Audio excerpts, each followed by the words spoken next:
Okay, here we are. We're a little late today, but better late than never. Welcome to the Boney Life, where we make the kitchen and the garden quick and easy while we add a little bit of that shallot into the mix. And my mic is lower than it probably should. I'm going to stop and start. We'll just roll with it. Let's go with it.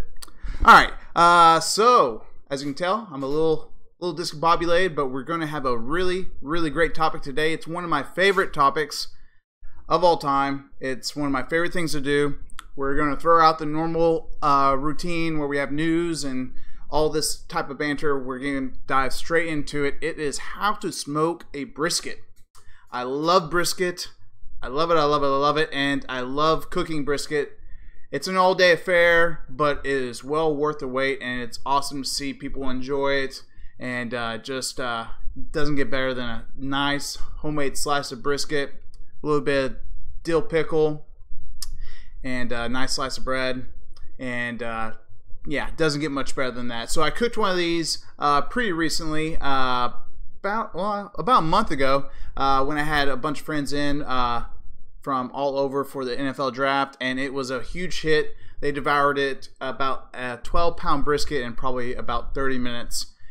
It was a huge hit, and so I figured it'd be a great topic. I'll do an actual video on it in the future, but I wanted to at least get the information out there how I do it, because I've had a lot of people ask me how I make my briskets. So I wanted to at least get the information out there so that y'all can get started, because it is grilling season, it is smoking season. So if you have the means and you just maybe you've been a little intimidated, or maybe you just haven't thought about it, I highly encourage you to try out your hand at smoking a brisket.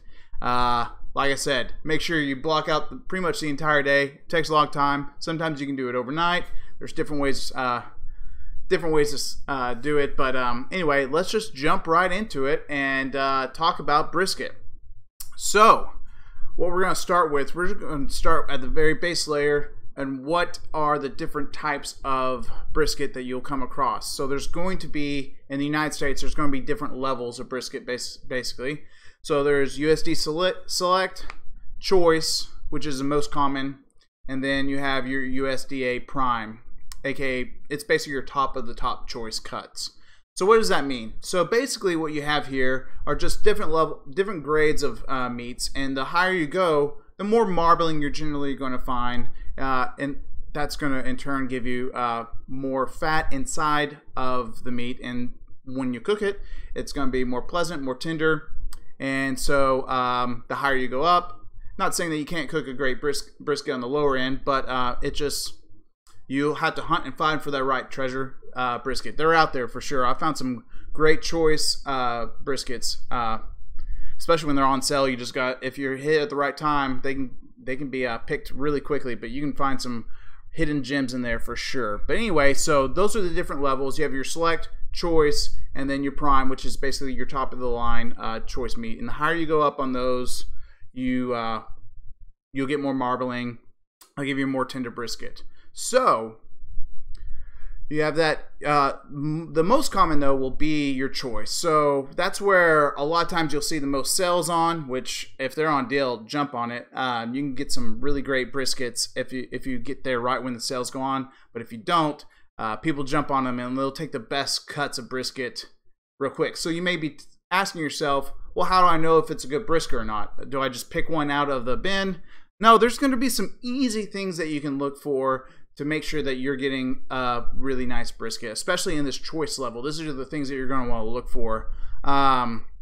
So what you're going to want, one of the main things that you're going to want to look for is that the fat cap, the fat side of the brisket, has a nice even layer of fat. You don't want to see any meat exposed on that side. You want to make sure that it's covered nicely with fat, because that fat is, when it renders down, is what's going to basically base the brisket while it's being cooked really nice and slowly, and so yeah, you don't want any parts of that meat exposed. So yeah, you're going to want a solid fat cap, and we'll have some pictures here in a little bit to kind of go over some of what to look for. A little bit, not a ton, but we have a few. And then also you're going to want to make sure that let's see here. The fat cat. Another really huge part, especially in the choice level, is going to be the marbling. So the marbling is just like you're looking at a steak. It's the fat lines that you can see within the meat. The more of that you see on the meat side of the brisket, so you have the fat cap, which is you can't miss it. It's going to be. I'll show you real quick. This is going to be. That's the top brisket. So that flat area is where you're going to want to look for the marbling. Right there, that's where you're going to want to see if there's a ton of marbling in there. That's going to give you a more tender brisket. The fat cap is like this. So this still has some meat exposed. I don't like that. I like a solid canvas of fat because I want to be in charge of how much fat I have on the fat cap, and we'll go over that as well later. So here, this fat area is where you're going to look for your marbling. The more marbling, the better. That's going to give you a more tender brisket. So there you go. So and then also make sure you get the right size brisket, because if you're going to be in a time crunch and you get an 18-pound brisket, generally it takes about an hour to hour and a half per pound to cook this brisket. So if it's just a family of 4, or maybe just you and maybe your wife or your boyfriend, your girlfriend, whoever, yeah, you don't want too big of a brisket, but you also don't want too small of a brisket either. If you're having a large gathering of friends, you want to make sure that you get the right size. So you're going to look, it'll have it printed on there. You're going to want to make sure you want the pound that you need. I generally try to stay in the 9 to 11 pound range for my brisket. I don't like going too small, below 9, because sometimes you're just going to get an awkward looking cut of meat, and I don't know, I just find that those don't really cook as evenly, but that just could be me. But then again, if you go too large and you don't have time, then you're going to have a lot of hungry people that are wondering why they're not eating. They just want it to be ready. I've been there before. Many times. So anyway, so yeah, make sure you get the right size cut of meat. And then also the last one, it's really hard to tell, but you're going to want to look over the whole brisket and just look and see if there's any awkward gashes into the meat, because basically the butchers are just kind of getting these cuts of meat real quick, and sometimes they can actually get part of the flat or even the point, and there'll just be a hole of where they cut into it, and so it's not really ideal for a nice even cut of brisket. So that's the last thing you want to look for. The main things is that you want that even fat cap, and then marbling is what you're really looking for. You want a nice marbling all throughout the flat, because if you can get that marbling all throughout the flat, the point has a ton of fat that's in it, and so it's more forgiving, but it's really hard to master the flat. And I find that when I find those briskets that have the nice marbling inside the flat, that you get better results. So that is what to look for. Yeah, so now you have your brisket, you take it home, and again, you want to plan to make sure that you have enough time to cook this. So if it's a 12-pound brisket, I like to have 14 hours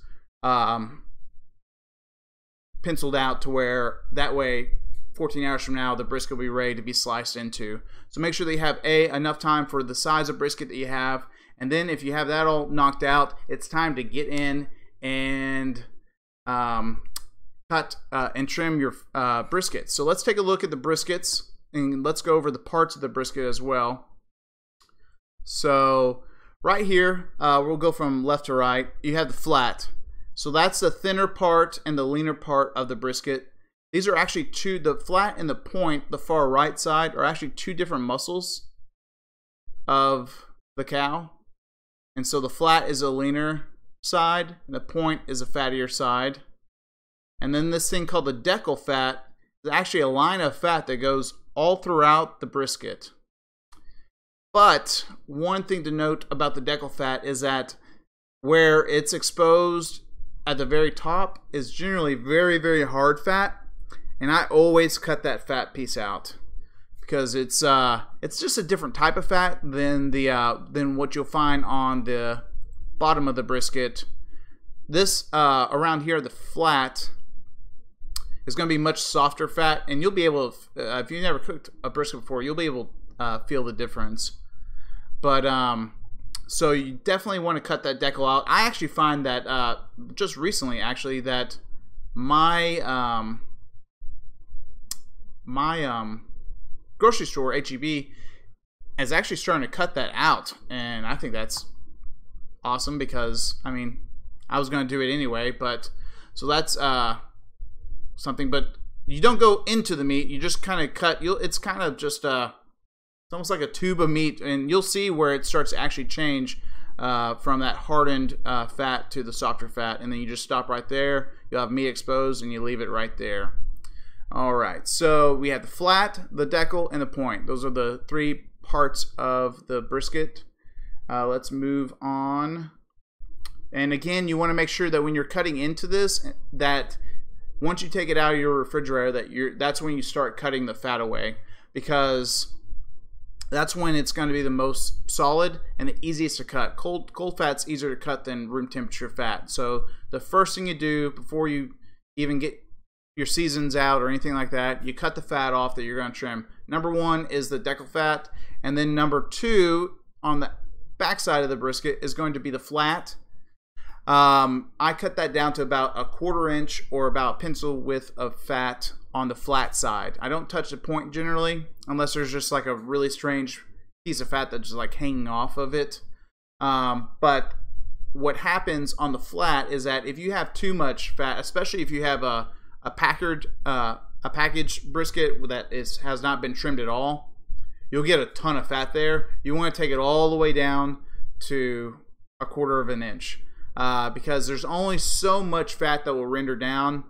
And if you have too much fat, it's just going to be that chewy kind of fat that people don't really want to deal with. So 1/4 inch, you go a little higher, but around 1/4 to 1/4 inch is where I like to hang out, and that's where I've had the best results. And then shape the sides. You're gonna, I mean, you may have some weird cuts once you get it out. You get out of the package. There might be some meat that's kind of just, you can just tell that's not supposed to be there. Trim that off.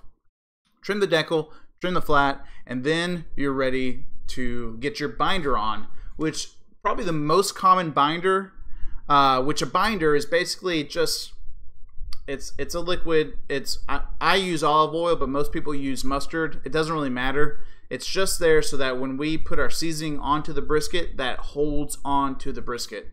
Because what happens is that if you don't have that binder, that seasoning will flake off, and then you won't have a good bark, which is the crust basically of the brisket. So when you're slicing into it, it has that nice bark, and that's what you really want. So the key to that is to make sure that you put a binder on, and that binder for me is olive oil. And the reason why is because my wife loves mustard, and there's never really a lot of mustard around. I don't bank on mustard being around. I know, or at least enough to cover the whole brisket. I know that I'll always have enough olive oil. So that's what I use. You can use mustard, cheap mustard too. You don't need to use like artisan mustard, just cheap mustard, yellow mustard, and that's what you'll use to before you apply your seasoning. And how I season it is the easiest way, and I think the best way, and that is just kosher salt and coarse black pepper. 50-50 mix, really easy, and you coat it liberally onto the brisket everywhere. It's a very, very tough meat, and so it can take a ton of seasoning. So you're not going to, I mean, I'm not going to say you can't over season it, but you want a ton on there. So yeah, you're going to want a good bit of salt and pepper. You'll go through quite a bit. I'll fill up a ramekin 50-50 about 1.5 times. That's about how much I do for an average size brisket. And then just make sure that you're coating it evenly on all sides, everywhere, even the small sides of the brisket, everywhere you coat it. And yeah, that's what, that's simple. Salt and pepper, kosher salt and coarse black pepper. Doesn't get more, I mean, that if you want to use some paprika or something crazy, that's great. I keep it simple, and I've had really great results with that. Kind of with brisket, it's really, as long as you get a really good cut of meat, less is more, and you just let the slow time and the TLC do the work for you. So it's easy. SMP is a choice for me. My buddy sent me a clip of these Canadians who they have this YouTube show and they're debating on how to season a steak, and this one guy goes, SMP is a choice for me, and that's what I live by. Generally, salt and pepper is what I stick with. But yeah. So anyway, yeah, you cover it everywhere, and then I like to set it out for about an hour, which sounds like a long time, but really, after I'm done cutting it and seasoning it, it's usually taking about 10-15 minutes. Then I just go outside, get my fire ready. I'm on a ceramic green egg. I'm saving up my pennies. I want a stick burner, a side stack, a traditional barbecue pit. You know, where you have the small side. We can actually go to the main. Let's go back to. So you have the small side stack and then the big area where you cook on. Saving up for one of those, but don't have one quite yet. But one benefit of the ceramic cooker, like a green egg, is that it is really easy to keep constant temperature, which is really good for smoking meats. One of the cons with this is that you really don't have any pit space for anything else. You really don't, unless you get one of those really huge ones. I have a large one, and it's still, if I do a large brisket, just the way a brisket's shaped, it takes up most of the circular grill space. So that's definitely a con if you're trying to maybe smoke some chicken, get some other stuff going, maybe some ribs, you're tailgating, you have a big family gathering. And then some people, very hardcore, believe that you're not doing barbecue unless you're just using all wood. So I'm not in that ballpark because I've cooked some awesome brisket on a ceramic, but I definitely want a side stack as well. Maybe one of these days. Okay, so let's see here. Yeah, we start the fire. We talked about that. And now temperature. So I like to stick around 225. I've done 275, I've done 250, and I was really like, well, 225, how big of a difference can it make? I did 225 on my last one, and it was the most well-received brisket I've done. A lot of people like it, but that's the one that were like, wow, this is awesome. So I could tell too. It was just, I had the most moisture in my brisket. It was just I knocked it out of the park with it. And we'll see. We'll do it again at 225. It may just be the cut of meat more than the temperature, but 225 is where I've had my best results from. But definitely, if you don't think you're gonna think that you have less time than more time, there's nothing wrong with going up to 275. Nothing wrong at all. The biggest thing is just make sure that you're at your constant temperatures and you stay there. So yeah, 225 is where I like to hang out, but you can go up to 275. You want to make sure that you keep that temperature constant. And I cook fat side up. So, and then if you're on a side stack, you want to make sure that the point of the brisket, the larger side, is pointed towards the fire, because that's going to be able to take more heat than the thinner part. So, yeah. And then we have,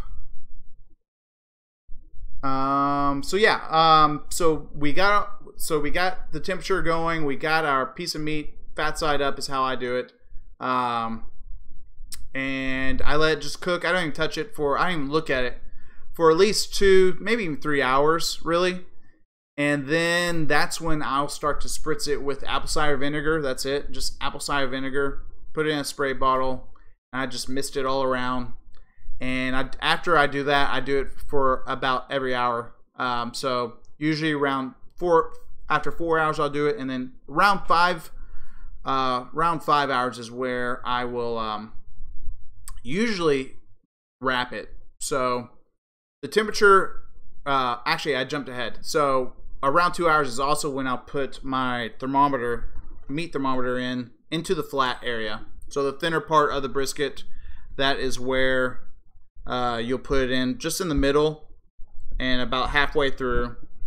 And then once that temperature of that probe goes to around 165 degrees, that's when I wrap it in a peach parchment paper. So this is my probe. My brother actually got me this for Christmas. It has a little walkie-talkie remote, not walkie-talkie, but it transmits wirelessly the temperature, so I don't have to go in and out of the house, because I get a little paranoid with brisket. But this gives me the peace of mind. I know where the temperature's at. You set the timer that you want it to ring at. It actually has 2 probes, so you can monitor your pit temp and then also your meat temperature, which is awesome.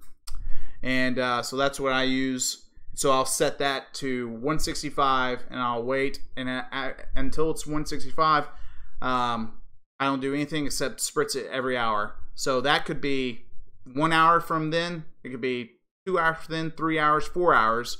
I don't do anything until it gets to 165, because after you get to 165, it's not going to take any more smoke, and that's when you really want to wrap it. Again, I use this parchment paper. Peach parchment paper is what this is, and basically what that does, it'll preserve your bark. Also probably speeds up the cooking process a little bit, because you will get to what's called a stall around 165, 150. It'll get around that area, and it won't move for, you'll think something's wrong with your meat thermometer. Nothing will change for a few hours, but basically what's happening at that point is that the moisture, it's just starting to squeeze out, and so it just isn't getting past that point because it's contracting. So don't worry, your thermometer's not broken. Also, a good point about this is that always get at least 2 feet of parchment paper. This is a 2-footer right here. Don't get the half, because not many briskets are going to be covered that way. So you're going to have to layer it multiple. This will cover a whole brisket, most odds, unless you have just a behemoth, and that way you can wrap it that way, and it's just quality of life thing. Little tip right there. So anyway, so we wait till it's at 165, we wrap it with that, and then we put it back on. We leave that thermometer in there, but we bump it up to around, I put it about 200, because that's when I'm going to need to get stuff prepared and stuff like that. 200 is basically the primo point. I go actually up a little bit above that, 201 to 203. You don't want to go any higher than 203, but around that time is when you're going to be getting ready to take it off the grill. And again, don't rush it. It's ready when it's ready. I've had about 4 or 5 months ago, I had a lot of people over, and I had the brisket. I was like, this is the perfect brisket ever. And I had people over, and it just took longer and longer. I pulled it off around 195, and it was good. It was great. But I was just thinking to myself, man, if I just would have waited till it was in that sweet zone, it probably would have been the best brisket ever. But sometimes if you're in the 190s and you have people that it's within an hour before people are ready to eat, I mean, it's not going to be the end of the world. It's going to be fine. 190s, you're going to have an edible brisket. It's going to taste great. But if you can wait until that 201, 203 mark, all the fat's going to start rendering down really beautifully, and that's when you're going to have that super moist brisket. But you just don't take it off and cut into it right after that. You've got to let it rest. This is probably the most important thing about a brisket. Can't stress that enough. You have to let the meat rest, especially for a brisket. It's a really tough piece of meat. It's been cooking for 12 hours, maybe even more. It needs time. You take it out of the fire, it doesn't know where it's at anymore. It needs time to relax, get composed before you slice it up and have something tasty. So, good news is, if you cooked ahead of time, let's say you had that 12-pound brisket and you're right on schedule, maybe even a little bit ahead of schedule, there's a lot of things you can do with this brisket. If you're way ahead of schedule, you're like, wow, that is the fastest brisket I've ever cooked in my life. You just leave it wrapped up, and you can put it in a cooler or your oven. Don't turn on the oven, just leave it in there, and it will be insulated, and it will retain that internal temperature much longer, and you can leave it in there for hours, especially in a cooler. You can leave it in there for hours before it gets to what you want it to do is come down to an internal temperature about 175. If you can wait till it's 175 and you got it up to 203, you're going to have yourself a very fine brisket. I guarantee it. But you can't always do that, and so if you're rushing, just go ahead, open up, take it out of the wrap, put it on your cutting board, and just wait for it to get as close down to that threshold as possible, and yeah, and then slice a brisket. So you've worked for half a day, maybe even more, to cook this brisket, and now you're like, how the heck do I cut this thing? And it's not as easy as you think. People say, oh, just cut against the grain. Well, that's true. But like I said in the very beginning of the episode, there's actually two different muscles, and they actually have different grains. So you have your flat. So if this is your brisket going this way, your flat's going this way, the grain's going this way, and then your point is going this way. So let's actually have a little diagram of what that looks like and where you'll cut it. So you'll start with the flat. What I always do while I'm seasoning it, I look at the point and I look at the flat, and I'd say 9 times out of 10, it's a catty corner. The marbling the grain goes with the point most times. So I'll just look and I'll take a note. I'll always say it's with the point or against the point, and that's how I'll remember. But also when you start cutting at that little edge of the flat, you can tell too. That's the part where I just take a cheater before everyone else gets in there. I'm usually starving at this point. But so you'll go against the grain with the flat all the way to about where the decal starts. And that's where the point begins. So all these lime green arrows, these are not to scale, but you basically cut those about 1/4 inch or basically a pencil width of each slice, about that much.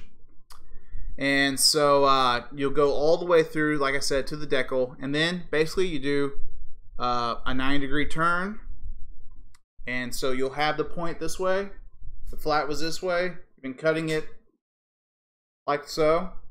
You take that, turn it like that. You can cut it in half, or you can start at the edge. But yeah, then you just start slicing it that way. It's real easy, and that's where the point is, where you'll have the most. Some barbecue places will call it moist or lean. The flat being the lean part, and the moist being the point part. That's where you're gonna. Sometimes if you watch barbecuers and they have that piece of meat and it just looks like it's crying, that is the point, and that is my favorite part of the brisket. It is the tastiest part of the brisket. And then on the back end is where you'll have the burnt ends. Some people cut those up individually and then serve them separately.